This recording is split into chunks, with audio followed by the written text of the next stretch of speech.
ವಿಜಯನಗರ ಜಿಲ್ಲೆಯ ಕೂಡ್ಲಿಗಿ ಪಟ್ಟಣದ ಬಾಬೂಜಿ ಸೋಬಾನ ಪದ ಗಾಯಕರು ಹಾಡಿರುವ ಅಪರೂಪದ ಸೋಬಾನ ಪದವೊಂದು ಗ್ರಾಮೀಣ ಬದುಕು ಮತ್ತು ಜಾನಪದ ಪರಂಪರೆ ಹಾಗೂ ಮನುಷ್ಯನ ಹೃದಯವನ್ನು ತಟ್ಟುವ ಭಾವನೆಗಳನ್ನು ತೆರೆದಿಡುತ್ತದೆ.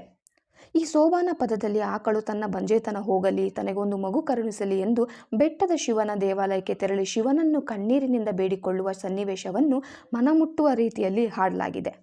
ಆಕಳು ತನ್ನ ಅಳಲನ್ನು ಶಿವನ ಪಾದ ಸನ್ನಿಧಿಯಲ್ಲಿ ತೋಡಿಕೊಳ್ಳುತ್ತದೆ. ತನಗೆ ಬಂಜೇತನವಿದೆ ಎಂಬ ಕಾರಣಕ್ಕೆ ಮನುಷ್ಯ ಸಮಾಜದಿಂದ ಎದುರಿಸಬೇಕಾದ ಅವಮಾನ ಮತ್ತು ನೋವನ್ನು ಶಿವನ ಮುಂದೆ ಹೇಳಿಕೊಳ್ಳುತ್ತದೆ.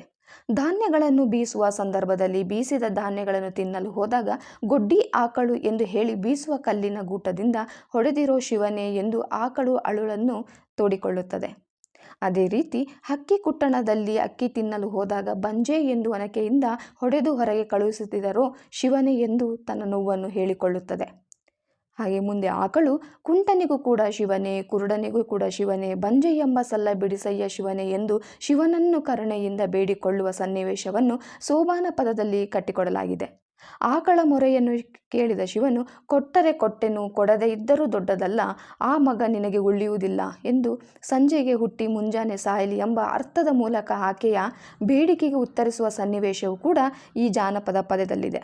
ಹೀಗೆ ಆಕಳು ನೋವು, ಬಂಜೇತನದ ಸಾಮಾಜಿಕ ಅವಮಾನ, ಮನುಷ್ಯರ ಕರುಣೆಯ ಕೊರತೆ ಹಾಗೂ ದೇವರ ಮೇಲಿನ ನಂಬಿಕೆ ಸೇರಿದಂತೆ ಹಲವು ಭಾವನೆಗಳನ್ನು ಒಂದೇ ಸೋಬಾನ ಪದದ ಮೂಲಕ ಗಾಯಕರು ಕಟ್ಟಿಕೊಟ್ಟಿದ್ದಾರೆ.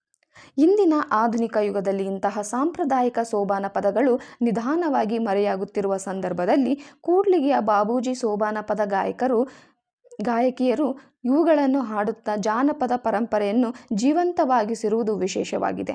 ಈ ರೀತಿಯ ಅಪರೂಪದ ಜಾನಪದ ಕಲೆ ಮತ್ತು ಸೋಬಾನ ಪದಗಳನ್ನು ಹಾಡುವ ಮಹಿಳಾ ಕಲಾವಿದರಿಗೆ ಸರ್ಕಾರದ ವಿವಿಧ ಸಾಂಸ್ಕೃತಿಕ ಹಾಗೂ ಜಾನಪದ ಕಾರ್ಯಕ್ರಮಗಳಲ್ಲಿ ಹೆಚ್ಚಿನ ಅವಕಾಶ ನೀಡಬೇಕು ಎಂದು ಹಲವು ಕಲಾವಿದರು, ಹೋರಾಟಗಾರರು ಹಾಗೂ ವಿವಿಧ ಸಂಘಟನೆಗಳ ಮುಖಂಡರು ಒತ್ತಾಯಿಸಿದ್ದಾರೆ.